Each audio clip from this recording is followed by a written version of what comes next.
Hi friends, എല്ലാവർക്കും hello plus വൺൻ്റെ മറ്റൊരു പുതുപുത്തൻ വീഡിയോയിലേക്ക് സ്വാഗതം. ഇന്ന് നമ്മൾ പഠിക്കാൻ പോകുന്നത് പ്ലസ് വൺ ഇക്കണോമിക്സിന് നമുക്കറിയാം രണ്ട് ഭാഗങ്ങളുണ്ട് അല്ലേ. ഇന്ത്യൻ ഇക്കണോമിയുമുണ്ട്, സ്റ്റാറ്റിസ്റ്റിക്സുമുണ്ട്. അങ്ങനെ രണ്ട് ഭാഗങ്ങളാണ് ഉള്ളത്. അതിനകത്തെ സ്റ്റാറ്റിസ്റ്റിക്സ് എന്ന ഭാഗം കണ്ടോ, സ്റ്റാറ്റിസ്റ്റിക്സ് എന്ന ഭാഗത്തിലെ പാർട്ട് 2 ആണ്. അതിനകത്തെ ഒന്നാമത്തെ ചാപ്റ്ററായ ഇൻട്രൊഡക്ഷൻ ടു സ്റ്റാറ്റിസ്റ്റിക്സ് ആണ്. അപ്പോൾ വളരെ സിമ്പിളായിട്ടുള്ളൊരു ചാപ്റ്ററാണിത്, വളരെ ഇൻട്രസ്റ്റിംഗ് ആയിട്ടുള്ളൊരു ചാപ്റ്ററാണ്. ഒന്നും പഠിക്കാനായിട്ട്. പക്ഷേ പരീക്ഷയ്ക്ക് എപ്പോഴും ചോദിക്കുന്ന 2 ക്വസ്റ്റ്യൻസ് ഈ ചാപ്റ്ററിൽ നിന്ന് തന്നെയുള്ളതാണ്. അപ്പോൾ നോക്കൂ, ഇൻട്രൊഡക്ഷൻ ടു സ്റ്റാറ്റിസ്റ്റിക്സ്. അതായത് നമുക്ക് ഈ ഒരു ചാപ്റ്ററിൽ ബേസിക്കലി എന്താണ് സ്റ്റാറ്റിസ്റ്റിക്സ്, അല്ലെങ്കിൽ എന്തിനാണ് സ്റ്റാറ്റിസ്റ്റിക്സ് ഉപയോഗിക്കുന്നത്, അങ്ങനെയുള്ള ബേസിക് ആയിട്ടുള്ള കാര്യങ്ങളൊക്കെയാണ് പറയുന്നത്. Importance of economics. ഇത് കണ്ടോ, the study of mankind in the ordinary business of life. Alfred marshal എന്ന് പറയുന്ന ആള് എക്കണോമിക്സിനെ പറ്റി പറഞ്ഞിരിക്കുന്നത് അങ്ങനെയാണ്. എന്താണ്? ദ സ്റ്റഡി ഓഫ് മാൻകൈൻഡ്, അതായത് മനുഷ്യന്മാരെ പറ്റിയൊക്കെ ഉള്ളൊരു പഠനം തന്നെയാണ്. പക്ഷേ in the ordinary business of life, നമ്മുടെ ജീവിതത്തിലായിട്ട് സംഭവിക്കുന്ന പല പല ബിസിനസ് ട്രാൻസാക്ഷൻസ് ഉണ്ട് അല്ലേ. നമ്മൾ സാധനം മേടിക്കാൻ പോകുന്നു, മേടിച്ചിട്ട് വരുന്നു, അല്ലെങ്കിൽ വിൽക്കുന്നു, വാങ്ങുന്നു. ഇതെല്ലാം നമ്മുടെ ലൈഫിൽ, നമ്മുടെ സാധാരണ ജീവിതത്തിൽ തന്നെയുള്ള ബിസിനസ്സാണ്. അപ്പോൾ അതിനെപ്പറ്റിയൊക്കെയുള്ളൊരു പഠനമാണ് ശരിക്കും ഇക്കണോമിക്സ് എന്ന് പറയുന്നത്, അല്ലെങ്കിൽ സാമ്പത്തിക ശാസ്ത്രം എന്ന് പറയുന്നത്. അതൊരു പണ്ട് കാലത്തെ ഒരു ഡെഫിനിഷനാണ് കേട്ടോ. ഇത് ഒരുപാട് പണ്ട് ഡെവലപ്പ് ചെയ്തൊരു ഡെഫിനിഷനാണ് ഇത്. ഇതുപോലെ ഒരുപാട് എക്കണോമിസ്റ്റുമാർ അല്ലെങ്കിൽ ഒരുപാട് ആളുകൾ ഇതുപോലെയുള്ള ഒരുപാട് ഡെഫിനിഷൻസ് പറഞ്ഞിട്ടും ഉണ്ട്. അപ്പോൾ ഇതൊക്കെ ജസ്റ്റ് ഇതിൻ്റെ തുടക്കത്തിലുള്ളതുകൊണ്ട് അത് പറഞ്ഞുള്ളത് മാത്രമേ ഉള്ളൂ. ഇവിടെ നിന്നും അങ്ങനെ ചോദ്യങ്ങളൊന്നും വരാറൊന്നും ഇല്ല കേട്ടോ. അപ്പോൾ ഇതിങ്ങനെ കഴിഞ്ഞു. ഇവിടെ കൺസ്യൂമർ ആരാണ്, സെല്ലർ ആരാണ് എന്നൊക്കെ പറയുന്നത്, അതൊക്കെ ജസ്റ്റ് ഒന്ന് വായിച്ച് നോക്കിയാൽ മതി. അതൊക്കെ നിങ്ങൾക്ക് മനസ്സിലാക്കാൻ പറ്റുന്നതൊക്കെ തന്നെ ഉള്ളൂ. ഇവിടെ ഒരു സെൻറ്റൻസ് കണ്ടോ നിങ്ങൾ, സ്കേർസിറ്റി is the mother of all economic problems. അതെന്താ അങ്ങനെ പറയുന്നത്? സ്കേർസിറ്റി എന്ന് പറഞ്ഞാൽ എന്താ? കുറവ്. Is the mother of all economic problems. നമ്മുടെ ഈ എല്ലാ തരത്തിലുള്ള സാമ്പത്തിക പ്രശ്നങ്ങളുടെയും കാരണമെന്ന് പറയുന്നത് ഒരു സ്കേർസിറ്റിയാണ്. ഇപ്പോൾ ഉദാഹരണം ഞാൻ പറഞ്ഞുതരാം. നമ്മുടെ രാജ്യത്ത് പോവർട്ടി അല്ലെങ്കിൽ ദാരിദ്ര്യം എന്ന് പറയുന്ന ഒരു പ്രശ്നമുണ്ട്. അതൊരു പ്രശ്നമാണ് അല്ലേ. അതെന്തുകൊണ്ടാണ് ഒരു പ്രശ്നമായി മാറിയത്? പൈസയുടെ കുറവ് കൊണ്ട്. അപ്പം ഒരു എക്കണോമിക് പ്രോബ്ലം അല്ലെങ്കിൽ ഒരു സാമ്പത്തിക പ്രശ്നം ഉണ്ടാകണമെങ്കിൽ എന്തോ ഒരു സാധനം കുറയുന്നത് കൊണ്ടാണ് സാമ്പത്തിക പ്രശ്നം ഉണ്ടാകുന്നത്. അല്ലെങ്കിൽ എന്ത് തരത്തിലുള്ള എക്കണോമിക് പ്രോബ്ലം ആണെങ്കിലും എന്തോ ഒരു സംഭവം കുറവുള്ളത് കൊണ്ട്, അല്ലെങ്കിൽ ധനം കുറവുള്ളത് കൊണ്ട്, അല്ലെങ്കിൽ റിസോഴ്സസ് കുറവുള്ളത് കൊണ്ടൊക്കെയാണ് എന്ത് സംഭവിക്കുന്നത്? സാമ്പത്തിക പ്രശ്നങ്ങൾ സംഭവിക്കുന്നത്. ഇനി ഇവിടെ നോക്കിയേ, ബേസിക് ഇക്കണോമിക് ആക്ടിവിറ്റീസ് കണ്ടോ, കൺസംഷൻ, പ്രൊഡക്ഷൻ, ഡിസ്ട്രിബ്യൂഷൻ. അടിസ്ഥാനപരമായ സാമ്പത്തിക പ്രവർത്തനങ്ങൾ എന്ന് പറയുന്നത് കൺസംഷൻ ഉപഭോഗം, പ്രൊഡക്ഷൻ ഉൽപാദനം, ഡിസ്ട്രിബ്യൂഷൻ വിതരണം. അതായത് നമ്മൾ ഗുഡ്സ് ആദ്യം പ്രൊഡ്യൂസ് ചെയ്യുന്നു, അത് വിതരണം ചെയ്യുന്നു, അത് കൺസ്യൂം ചെയ്യുന്നു അല്ലേ. നമ്മളത് ഉണ്ടാക്കുന്നു, വിതരണം ചെയ്യുന്നു, കൺസ്യൂം ചെയ്യുന്നു. നമ്മൾ ഗുഡ്സ് ഒക്കെ പ്രൊഡ്യൂസ് ചെയ്യുമ്പോൾ അങ്ങനെയാണ് അല്ലേ. അപ്പോൾ ഇതിനെ മൂന്നിനെ കൂടെ ചേർത്ത് പറയുന്നതാണ് ബേസിക് ഇക്കണോമിക് ആക്ടിവിറ്റീസ് എന്ന്. അപ്പം അടിസ്ഥാനപരമായ സാമ്പത്തിക പ്രവർത്തനങ്ങൾ എന്ന് പറയുന്നത് ഇത് മൂന്നും നടന്നാൽ മാത്രമേ മറ്റ് സംഭവങ്ങൾ സാമ്പത്തികമായിട്ട് എന്തെങ്കിലും കാര്യത്തെക്കുറിച്ച് ആലോചിക്കേണ്ട ആവശ്യമുള്ളൂ അല്ലേ. സാധനം ഉൽപ്പാദിപ്പിക്കണം, അത് വിതരണം ചെയ്യണം, അത് കൺസ്യൂം ചെയ്യണം. എന്നാൽ മാത്രമേ സാമ്പത്തികമായിട്ടൊരു കാര്യങ്ങളെക്കുറിച്ച് ആലോചിക്കാനും മറ്റ് ഡീറ്റെയിൽ ആയിട്ട് കാര്യങ്ങളിലേക്ക് പോകേണ്ട ആവശ്യമുള്ളൂ. അപ്പോൾ ഇത് മൂന്നും നടക്കണം. അപ്പോൾ ഇതാണ് ബേസിക് ആയിട്ടുള്ള ഇക്കണോമിക് ആക്ടിവിറ്റീസ് എന്ന് പറയുന്നത്. പിന്നെ ഇങ്ങോട്ടേക്ക് വരുമ്പോൾ ഇത് കണ്ടില്ലേ, ഇവിടെ നിങ്ങൾക്ക് ഡേറ്റ എന്തുവെന്ന് പറയുന്നുണ്ട്. Economic facts exposed in terms of numbers are called datas. അത് ഇത്രയേ ഉള്ളൂ. നമ്മുടെ ഇപ്പോൾ നമ്മൾ കാണത്തില്ല, ഇപ്പോൾ ഒരു ടേബിളൊക്കെ വരച്ചിട്ട് ഒക്കെ പറയുകയല്ലേ. ഇപ്പം ഇതൊക്കെ നിങ്ങൾ ഈ ചാപ്റ്ററിൽ വരുന്നുണ്ട്. അപ്പോൾ അതിനെക്കുറിച്ച് ഇപ്പോൾ ഞാൻ പറയുന്നില്ല. Economic facts exposed in terms of numbers are called data എന്ന് പറഞ്ഞാൽ സാമ്പത്തികമായിട്ടുള്ള ഓരോരോ ഫാക്റ്റുകൾ, സത്യാവസ്ഥകളെ നമ്മൾ നമ്പേഴ്സിൻ്റെ ടേംസിൽ എക്സ്പ്രസ് ചെയ്യുമ്പോൾ, അതായത് സംഖ്യകളുടെ രൂപത്തിൽ നമ്മളതിനെ എക്സ്പ്രസ് ചെയ്യുമ്പോൾ അതിനാണ് നമ്മൾ ഡേറ്റ എന്ന് പറയുന്നത്. അപ്പോൾ ഡേറ്റയെ പറ്റിയുള്ളൊരു ഡെഫിനിഷനായത്. പക്ഷേ ഈ ഡെഫിനിഷൻ നിങ്ങൾ പഠിക്കേണ്ട ആവശ്യമില്ല, കാരണം ഇതിനെക്കാട്ടിലും നല്ല ഡെഫിനിഷൻ അടുത്ത ചാപ്റ്ററിൽ വരുന്നുണ്ട്. അതുകൊണ്ട് ഈ ഡെഫിനിഷൻ പഠിക്കേണ്ട, ജസ്റ്റ് ഒന്ന് മനസ്സിലാക്കി വെച്ചാൽ മാത്രം മതിയാവും. ഓക്കെ, ഈ ചാപ്റ്ററിൻ്റെ ഏറ്റവും ഇമ്പോർട്ടൻറ്റ് ടോപ്പിക് എന്ന് പറയുന്നത് ഇവിടെ മുതലാണ് ചോദ്യങ്ങൾ വരുന്നത്. ഇത് കണ്ടോ, what is the meaning of statistics in singular and plural sense? ഈ രണ്ട് സെൻസിലും രണ്ട് ഡെഫിനിഷനുകളാണ് ബേസിക്കായിട്ട് സ്റ്റാറ്റിസ്റ്റിക്സിനുള്ളത്. ഈ രണ്ട് ഡെഫിനിഷനുകൾ നിർബന്ധമായിട്ട് നിങ്ങൾ പഠിച്ചിരിക്കണം.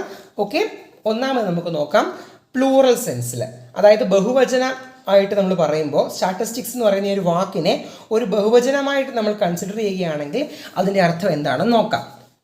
Numerical facts that are systematically collected, അതായത് ഒരു ഓർഡറിൽ ഒരു പ്രത്യേക രീതിയിൽ കുറേ ന്യൂമറിക്കൽ ഫാക്ട്സ്, കുറേ നമ്പറുകൾ മറ്റുമൊക്കെ കളക്ട് ചെയ്യുന്നതിനാണ് നമ്മൾ എന്തോ പറയുന്നത് സ്റ്റാറ്റിസ്റ്റിക്സ് എന്ന് പറയുന്നത്. ഇപ്പോൾ ഉദാഹരണത്തിന് population survey, census, population survey നടത്തുമ്പോൾ നമ്മൾ എന്തോ ചെയ്യുന്നത്, ഒരുപാട് ന്യൂമറിക്കൽ ഫാക്ട്സ്, ഒരു കുടുംബത്തിൽ എത്ര പേരുണ്ട്, അല്ലെ ഇവരെന്നൊക്കെയാണ്, എത്ര ആണുണ്ട്, എത്ര പെണ്ണുണ്ട്, ഇതിനെപ്പറ്റിയൊക്കെയുള്ള ന്യൂമറിക്കൽ ഫാക്റ്റുകൾ നമ്മൾ സിസ്റ്റമാറ്റിക്കായിട്ട് കളക്ട് ചെയ്യുകയാണ്. അപ്പം ആ കളക്ട് ചെയ്യുന്ന ന്യൂമറിക്കൽ ഫാക്ട്സിനെയാണ് പ്ലൂറൽ സെൻസിൽ സ്റ്റാറ്റിസ്റ്റിക്സ് എന്ന് പറയുന്നത്. അതേസമയം singular സെൻസിലോ, the term statistics means the science of collecting, classifying and using statistics or a statistical fact or the subject itself. അതായത് സിംഗുലർ സെൻസിൽ ഏകവചനമായിട്ട് നമ്മൾ സ്റ്റാറ്റിസ്റ്റിക്സിനെ കാണുകയാണെങ്കിൽ സ്റ്റാറ്റിസ്റ്റിക്സ് എന്താണ്? ഒരു ശാസ്ത്രമാണ്. എന്ത് ശാസ്ത്രമാണ്? Collecting, classifying and using statistics എന്ന് പറഞ്ഞാൽ ഈ ന്യൂമറിക്കൽ ഫാക്ട്സ് ഒക്കെ ഇല്ലേ, ഇപ്പം ഞാൻ പറഞ്ഞില്ലേ സെൻസസിൻ്റെ കാര്യം. അപ്പോൾ അങ്ങനെയുള്ള ന്യൂമറിക്കൽ ഫാക്ട്സ് ഒക്കെ കളക്ട് ചെയ്യുക, അതിനെ ക്ലാസിഫൈ ചെയ്യുക, അതിനെ ഉപയോഗിക്കുക, ഇതൊക്കെ കൂടിച്ചേരുന്ന ഒരു ശാസ്ത്രമാണ് എന്ത്? സ്റ്റാറ്റിസ്റ്റിക്സ് എന്ന് നമുക്ക് വേണമെങ്കിൽ സിംഗുലർ സെൻസിൽ പറയാനായിട്ട് സാധിക്കും. പക്ഷേ പ്ലൂറൽ സെൻസിൽ എന്ത് തന്നെയാണ്? അത് ന്യൂമറിക്കൽ ഫാക്ട്സ് ആണ്, കളക്ട് ചെയ്യുന്ന സംഖ്യകളൊക്കെ കൂടെ ചേരുന്നതാണ് സ്റ്റാറ്റിസ്റ്റിക്സ് നമ്മൾ പ്ലൂറൽ സെൻസിൽ പറയും. സിംഗുലർ സെൻസിൽ സ്റ്റാറ്റിസ്റ്റിക്സിൻ്റെ അർത്ഥം എന്ന് പറയുന്നത് എന്താണ്? നമ്മൾ ഈ ന്യൂമറിക്കൽ ഫാക്ട്സ് ഒക്കെ കളക്ട് ചെയ്യുകയും ക്ലാസിഫൈ ചെയ്യുകയും അതിനെ ഉപയോഗിക്കുകയും ഒക്കെ ചെയ്യുന്ന ആ ഒരു ശാസ്ത്രത്തിന് പറയുന്ന പേരാണ് എന്ത്? ശാസ്ത്രത്തിന് പറയുന്ന പേരാണ് സ്റ്റാറ്റിസ്റ്റിക്സ് എന്ന് പറയുന്നത്.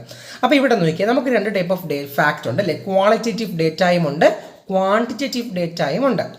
This type of data cannot be measured in quantitative terms. Qualitative data എന്ന് പറഞ്ഞാൽ ഇതിനെ നമുക്ക് ക്വാണ്ടിറ്റിയിൽ അളക്കാൻ പറ്റത്തില്ല. ഇപ്പോൾ ബ്യൂട്ടി, ഇൻ്റലിജൻസ്, ഇതിനൊക്കെ നമുക്ക് അളക്കാൻ പറ്റുമോ? ഇല്ല. നമുക്ക് വേണേൽ പറയാം ഹീ ഈസ് ബ്യൂട്ടിഫുൾ എന്ന് പറയാൻ പറ്റും. പക്ഷേ ഇവൻ്റെ ബ്യൂട്ടി 10 ആണെന്നോ അല്ലെങ്കിൽ ഇവൻ്റെ ബ്യൂട്ടി 12 ആണെന്നോ നമുക്ക് പറയാൻ പറ്റുമോ? ഇല്ല. അപ്പോൾ ഇറ്റ് ഈസ് ക്വാളിറ്റേറ്റീവ് ഡേറ്റ. പക്ഷേ ക്വാണ്ടിറ്റേറ്റീവ് എന്ന് പറഞ്ഞാൽ നമുക്ക് നമ്പറിൽ അതിനെ അളക്കാനായിട്ട് പറ്റും. ഇപ്പോൾ ഇവൻ്റെ ഇൻകം 10,000 രൂപയാണെന്ന് നമുക്ക് പറയാൻ പറ്റും. ഇവൻ്റെ കൺസംഷൻ ഇപ്പോൾ 10,000, അങ്ങനെ നമുക്ക് പറയാനായിട്ട് പറ്റും. ഒരു നമ്പറിൽ നമുക്ക് പറയാൻ പറ്റുന്നത് ക്വാണ്ടിറ്റേറ്റീവ് ഡേറ്റ, ഒരു നമ്പറിൽ പറയാൻ പറ്റാത്തത് ക്വാളിറ്റേറ്റീവ് ഡേറ്റ. അപ്പോൾ നിങ്ങൾ ചോദിക്കും ഇതൊക്കെ എങ്ങനെയാണ് പരീക്ഷയ്ക്ക് വരുന്നതെന്ന്. ബ്യൂട്ടി, കൺസംഷൻ, എക്സ്പോർട്ട്, ഇൻപുട്ട് എല്ലാം കൂട്ടി നിങ്ങൾക്ക് ഇട്ട് തരും, ഒരുമിച്ചിട്ട് തന്നിട്ട് പറയും ഇതിനെ രണ്ടായിട്ട് ക്ലാസിഫൈ ചെയ്യാൻ പറയും. അപ്പോൾ ഇങ്ങനെ ക്ലാസിഫൈ ചെയ്യേണ്ടതായിട്ട് വരും. ഇനിയും ഈ ചാപ്റ്ററിലെ മറ്റൊരു സുപ്രധാനമായ ടോപ്പിക്കാണ് importance of statistics in economics. എന്തിനാണ് സ്റ്റാറ്റിസ്റ്റിക്സ് ഉപയോഗിക്കുന്നത്? ഇത് പല രീതിയിലാണ് പരീക്ഷയ്ക്ക് വരുന്നത്. ഒന്നെങ്കിൽ ചോദിക്കും ഒരു എക്കണോമിക്സിനെ സംബന്ധിച്ചിടത്തോളം സ്റ്റാറ്റിസ്റ്റിക്സ് എന്ന് പറയുന്നത് വളരെ ഇമ്പോർട്ടൻ്റ് ആയിട്ടുള്ള കാര്യമാണ്, അതിൻ്റെ കാരണം എന്താണ്? അല്ലെങ്കിൽ ഇക്കണോമിക്സിൽ സ്റ്റാറ്റിസ്റ്റിക്സിന് വലിയൊരു റോളുണ്ട്, അതിൻ്റെ കാരണം എന്താണ്? അങ്ങനെയൊക്കെ പറഞ്ഞൊക്കെയാണ് ചോദിക്കുന്നത്. അപ്പോൾ നമുക്ക് പെട്ടെന്ന് നോക്കാം. ഒന്നാമതായിട്ട് it helps to understand an economic problem. ഒരു പ്രശ്നം, ഒരു സാമ്പത്തിക പ്രശ്നം മനസ്സിലാക്കാനായിട്ട് നമ്മളെ സഹായിക്കുന്ന ഒന്നാണ് സ്റ്റാറ്റിസ്റ്റിക്സ്. ഉദാഹരണം ഞാൻ പറഞ്ഞുതരാം. ഇപ്പം നമ്മുടെ രാജ്യം ഈ കൊറോണയൊക്കെ വന്ന സമയത്ത് ചെറിയ രീതിയിലൊക്കെ നമ്മുടെ എന്ത് സംഭവിച്ചു? നമ്മുടെ GDP ഒക്കെ കുറഞ്ഞു, അല്ലെ? നമ്മുടെ ആ ഒരു വളർച്ചയ്ക്ക് ഒരു ചെറിയൊരു മാന്ദ്യം സംഭവിച്ചു, അല്ലേ? അപ്പം നമുക്കറിയാം ഒരു ഗ്രാഫൊക്കെ വരയ്ക്കുവാണെങ്കിൽ എങ്ങനെ സംഭവിക്കും? നമ്മുടെ ആ ഒരു വളർച്ച താഴേക്ക് പോകും, അല്ലേ? അപ്പം ആ ഗ്രാഫൊക്കെ വരച്ച് നമ്മൾ ഓരോന്നിനെ കാണിക്കുന്നതൊക്കെ എന്തുവാ? സ്റ്റാറ്റിസ്റ്റിക്സ് ആണ്. അപ്പം നമുക്ക് ഇപ്പം നമ്മുടെ ഉൽപ്പാദനമൊക്കെ കുറഞ്ഞു, അല്ലേ, ഈ കൊറോണയുടെ സമയത്ത്. അപ്പോൾ ഈ ഉൽപ്പാദനമൊക്കെ കുറയുമ്പോൾ ഉൽപ്പാദനത്തിൻ്റെ കണക്കെടുക്കുന്നതൊക്കെ എന്തിൻ്റെ ഭാഗമായിട്ടാണ്? സ്റ്റാറ്റിസ്റ്റിക്സിൻ്റെ ഭാഗമായിട്ടാണ്. അപ്പോൾ എന്തെങ്കിലും ഒരു സാമ്പത്തിക പ്രശ്നം ഉണ്ടായാൽ അത് നമുക്കറിയണമെങ്കിൽ സ്റ്റാറ്റിസ്റ്റിക്സ് മുഖേന മാത്രമേ പറ്റുള്ളൂ. ഒന്നാമത്തെ കാര്യം. രണ്ടാമത്തേത് എന്താണ്? Present economic facts in A precise and definite form. ഒരു ഇക്കണോമിക് ഫാക്റ്റ് അല്ലെങ്കിൽ ഒരു സാമ്പത്തിക വസ്തുത ഒരു കൃത്യമായ രീതിയിൽ നമുക്ക് എക്സ്പ്രസ് ചെയ്യണമെങ്കിൽ, ഒരു ഡെഫിനിറ്റ്, ഒരു പ്രിസൈസ് ആയിട്ട് ഇന്നതാണ് എന്ന് പറയണമെങ്കിൽ നമുക്ക് സ്റ്റാറ്റിസ്റ്റിക്സിൻ്റെ സഹായം വേണം. ഉദാഹരണം ഞാൻ പറഞ്ഞുതരാം. ഒരു സ്ഥലത്ത് ഒരു ഭൂമികുലുക്കം ഉണ്ടായി. അപ്പം നമ്മൾ പറയുകയാണ് ഇപ്പോൾ കാശ്മീരിൽ ഒരു ഭൂമികുലുക്കം ഉണ്ടായെന്ന് വിചാരിക്കുക. അപ്പം കാശ്മീരിൽ ഭൂമികുലുക്കം ഉണ്ടായപ്പോൾ ഒരുപാട് പേര് മരിച്ചു എന്ന് പറയുന്നതാണോ കറക്റ്റ്, അതോ കാശ്മീരിൽ ഭൂമികുലുക്കം ഉണ്ടായപ്പോൾ 400 പേര് മരിച്ചു? അപ്പം നോക്കി, ഒരിടത്ത് നമ്മൾ പറയുന്നത് എന്തുവാ, കുറേ പേര് മരിച്ചു, മറ്റിടത്ത് പറയുന്നത് എന്തുവാ, 400 പേര് മരിച്ചു. അപ്പം ഒരിടത്ത് നമ്മൾ വെറുതെ അങ്ങ് പറയുക, പക്ഷെ മറ്റിടത്ത് നമുക്ക് കൃത്യമായ സംഖ്യയുണ്ട്. അപ്പം കൃത്യമായിട്ട് നമുക്ക് പറയാൻ പറ്റുന്നുണ്ട്. അപ്പം അങ്ങനെ കൃത്യമായിട്ട് ഓരോ എക്കണോമിക് ഫാക്റ്റുകളെയും കൃത്യമായി പറയണമെങ്കിൽ, പ്രിസൈസായി പറയണമെങ്കിൽ, ഡെഫിനറ്റായിട്ട് പറയണമെങ്കിൽ നമുക്ക് എന്തിൻ്റെ സഹായം വേണം? ഇക്കണോമിക്സ് അല്ലെങ്കിൽ സ്റ്റാറ്റിസ്റ്റിക്സിൻ്റെ സഹായം വേണ്ടതായിട്ട് ഉണ്ട്. അടുത്ത് നോക്കിയേ, condensing mass of data into numerical measures. ഒരുപാട് ഡേറ്റ ഉണ്ടെങ്കിൽ അതിനെ മൊത്തം ചെറിയ ചെറിയ നമ്പറുകളാക്കി മാറ്റാനായിട്ടും നമ്മളെ സ്റ്റാറ്റിസ്റ്റിക്സ് സഹായിക്കുന്നു. 4-മത്തെ നോക്കിയേ, statistics is used in finding relationship between different economic variables. നമ്മളിനി പഠിച്ചു പോകുമ്പോൾ ഒരുപാട് എക്കണോമിക് വേരിയബിൾസ് പരിചയപ്പെടും. ഡിമാൻഡ്, സപ്ലൈ, പ്രൈസ്, ഇഷ്ടം പോലെ വേരിയബിൾസ് ഉണ്ട്. അതിനൊക്കെ തമ്മിലുള്ള റിലേഷൻസ് പഠിക്കാനായിട്ട് നമുക്ക് സ്റ്റാറ്റിസ്റ്റിക്സ് സഹായകമാണ്. പിന്നെ അടുത്ത പോയിന്റ് നോക്കിയേ, economic variable will change due to change in other variables.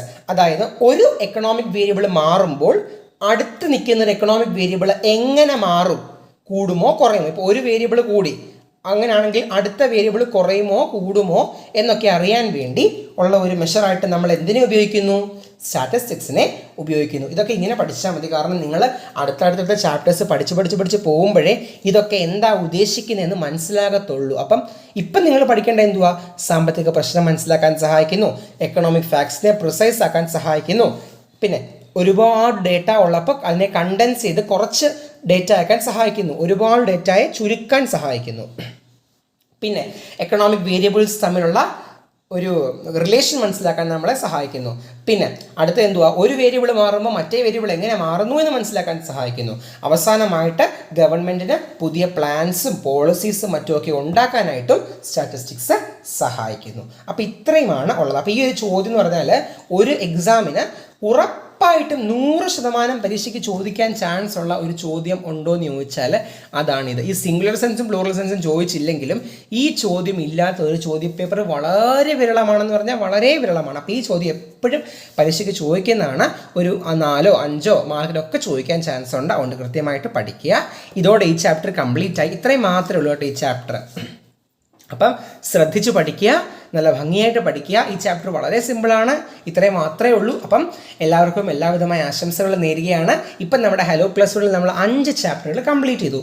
Economics അല്ലെങ്കിൽ ഇന്ത്യൻ എക്കണോമിയുടെ 4 ചാപ്റ്ററുകളും സ്റ്റാറ്റിസ്റ്റിക്സിൻ്റെ 1ാമത്തെ ചാപ്റ്ററും. അപ്പോൾ ഇനി നമുക്ക് അടുത്ത ചാപ്റ്റർ എക്കണോമിക്സിൻ്റെ 5ാമത്തെ ചാപ്റ്ററാണ്. അതിലേക്ക് നമ്മൾ അടുത്ത വീഡിയോയിൽ വരുന്നതായിരിക്കും. അപ്പോൾ stay tune for more and more videos from my YouTube channel hello plus one.